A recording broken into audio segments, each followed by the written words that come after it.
Hello students, this is Ritesh Mathur from the Department of Mechanical Engineering from Arya College of Engineering and IT, Jaipur.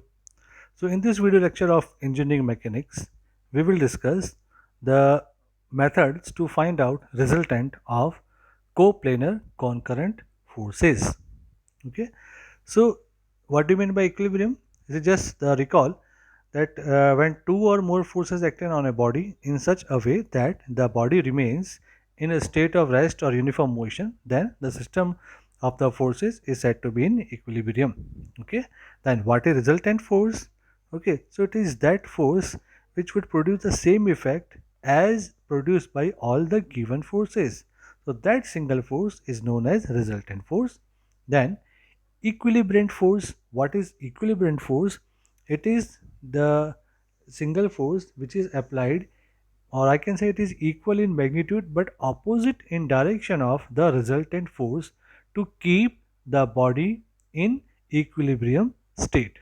Okay, so this we have already discussed. Now, so what do you mean by composition of forces? The process of finding out the resultant force of a number of given force is called composition of forces or compounding of forces.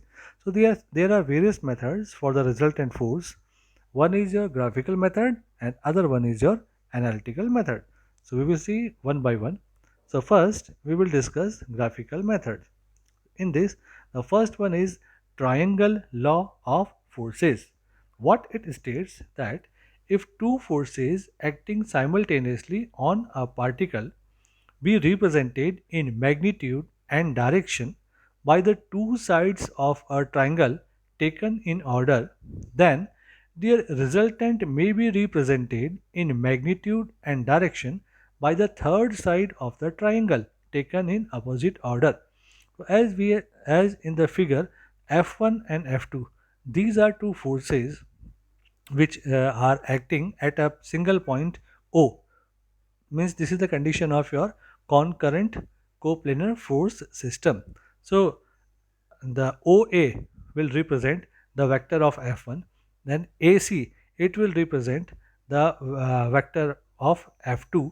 Then if I join OC, okay, but in opposite direction, then OC will represent the resultant. Okay, the second method is polygon law of forces. It is nothing but the extension of triangle law of forces for more than two forces.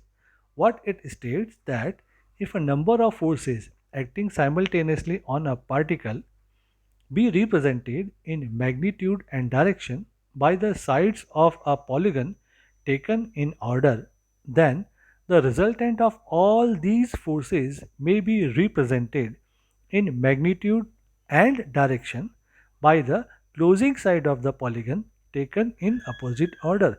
As you can see in the figure that there are forces F1, F2, F3 and F4 are applied on a single point O.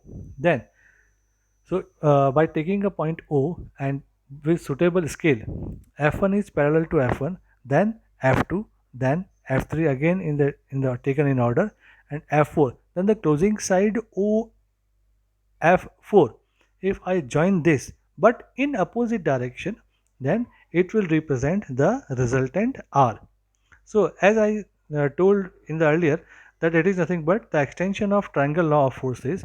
So according to this, for F1 and F2, the resultant force is R1. Now, instead of F1, F2, I will take R1. So for R1 and F3, the resultant is R2. Again, for R2 and F4, the resultant in R in opposite direction. That's why the polygon law of forces is nothing but the extension of your triangle law of forces. Now, for analytical method, the first one is parallelogram law of forces.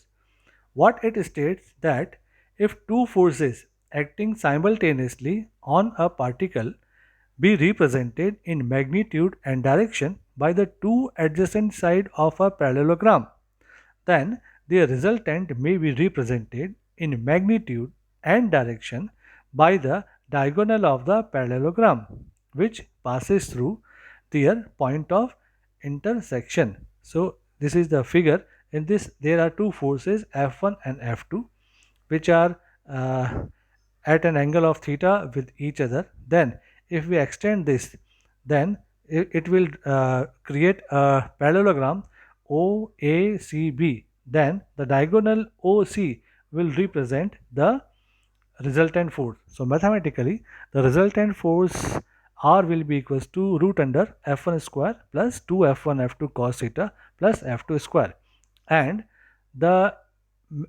you can say the angle R, it is made by F1 alpha. So for this tan alpha will be equals to F2 sin theta upon F1 plus F2 sin theta. So by using these two formula you can calculate the magnitude and direction of parallelogram law of forces. Now in the previous figure the angle alpha is with the F1, but suppose the angle alpha is with the other force F2, then tan alpha will become F1 sin theta upon F2 plus F1 sin theta. Okay. Now there are some cases. Suppose the forces act along the same line. So for that theta will be equals to 0. So since cos 0 equals to 1, so R will be equals to F1 plus F2. If the forces act at right angle, then theta will be 90 degree. So cos 90 will be 0. So R will be equals to root under F1 square plus F2 square.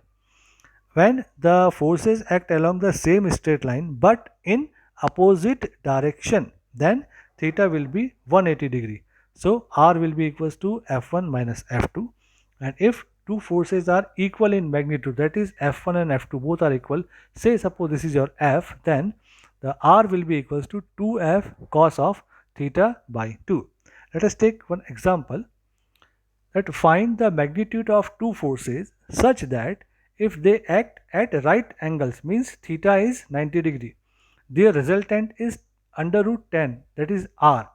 But if they act at 60 degree, this is condition number 2, that at 60, if theta equals to 60 degree, then their resultant is under root 13 Newton.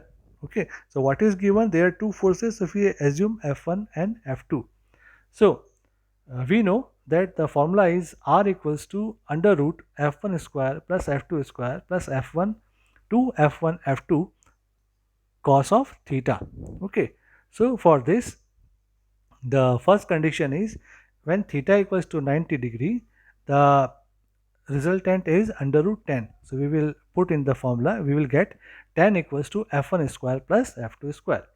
Similarly, the second condition is the angle is 60 degree, that is theta equals to 60 degree, then the resultant is under root 13. So we put in the formula, so under root 13 equals to root under F1 square plus F2 square plus 2 F1 F2 cos of 60 degree.